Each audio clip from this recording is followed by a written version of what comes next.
inta dadku dhulku ay ku mashquulsanaayeen ayay Shiinuhu cirka u socdeen. weli ma aragtay buundadan la yaabka leh ee laga dhisay haadaan dheer oo u dhaxaysa laba buurood.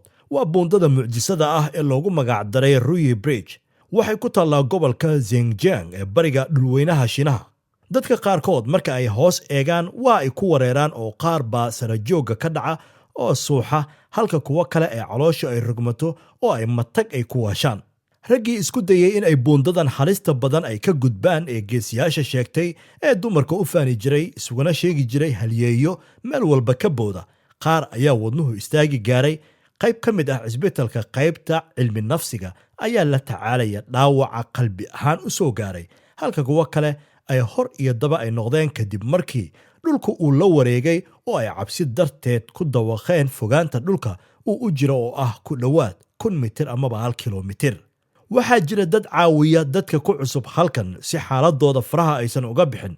dhulku waxa uu ku jiraa 869 mitir, sida gudubka ah waxa ay dhan tahay 500 oo mitir, halka qaybta ugu mucjisada badan ee horay u galaysa hawada iyada oo aan biraha iyo weliba quraaraduhu meelna ku taagnayn ee afka dheer la baxaysa ay dhan tahay 140 mitir. dhulkii hoose waxba kaama xigaan, mana arki kartid qof taagan dhulka hoose ama gunta ugu hooseysa ee ay buurtu ay ka soo bilaabanto. waxaa loogu talagalay in markiiba 100 qof ay istaagi karaan fikta ugu sarreysa buundada ee hawada maran eegaysa, laakiin dadku ma awoodaan oo waxa ay ka baqayaan in buundadu ay la dunto amaba la godo, halkaasina ay dhammaantood ay ku dhintaan. kolkaa waxa ay ku maraan iyaga oo lugaynaya 5 qof oo kali ah markiiba si kalsooni loo helo. intaasi waxaa dheer buundooyin biro ka samaysan oo ku yaalla buurta dheer dusheeda, kuwaasi oo sidii mascagaladii kolba dhan u leexanaya, gaar ahaanna marka fikta sare laga soo qoraansado. halkan waxaa gaar ahaan aad u mara oo isticmaala dadka degan buurta dhaladeeda, halkaasi oo ay ka samaysan tahay tuulo yar oo wax kasta leh sida beero, biyo iyo wax kasta oo magaalo looga baahan yahay sida dukaamo. qaybta horay u soo dheer ee sida gantaalka hawada sare u galaysa waxaa kor u haya ama lagu adkeeyey xargo kaawooyin adag oo bir ka samaysan iyo silsilado dhaadheer oo salka ku haya shubka dhulka yaalla. si kasta oo dadka loo tusay adkaanta buundada, haddana in badan oo ka mid ah qalbiga waa siin waayeen oo dadka wadnaha ayaa wada dhagdhag leh. marka aad indhaha aad ka qaaddo xaalka dadka buundadaasi saaran, waxaa durbaba kugu soo dhacaysa heestii fanaanada Farxiyo Fiska ay qaadi jirtay ee wadnahay dhagle. mararka qaarkood dadku isma arkayaan oo waxaa kala qarisa ceryaamo, mana aha wax kale ee hadda waa daruurihii oo meesha maraya maadaama buurtu cirka ku dhowdahay.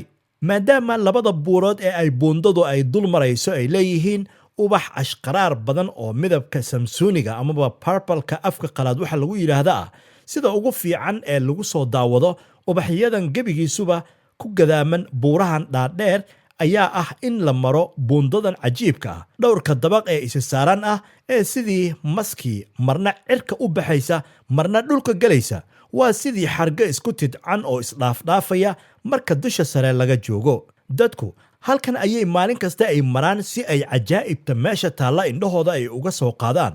waa 2 mar oo mar waxaa cajiib ah ubaxa dabiiciga ah ee ku gadaaman buurta oo idil, adiga oo u malaynaya roog meesha la dhigay amaba in midab la mariyey, laakiin waxaa dhab ah in sidani ay tahay sida dabiiciga ahayd. marna waa sida loo marayo ee la isugu aamini karo buundo sidii dhaladii amaba quraaradii ah oo lagu dul soconaya adiga oo dhulka hoose uu ku jiro 100 mitir. qaabka loo sameeyey buundadan oo ah mid dadka keli ah loogu talagalay, marka aad eegto sida ay xasaasi ay u tahay, ku dul socoshadeedu ma aha mid dadka oo dhammi ay awoodi karaan.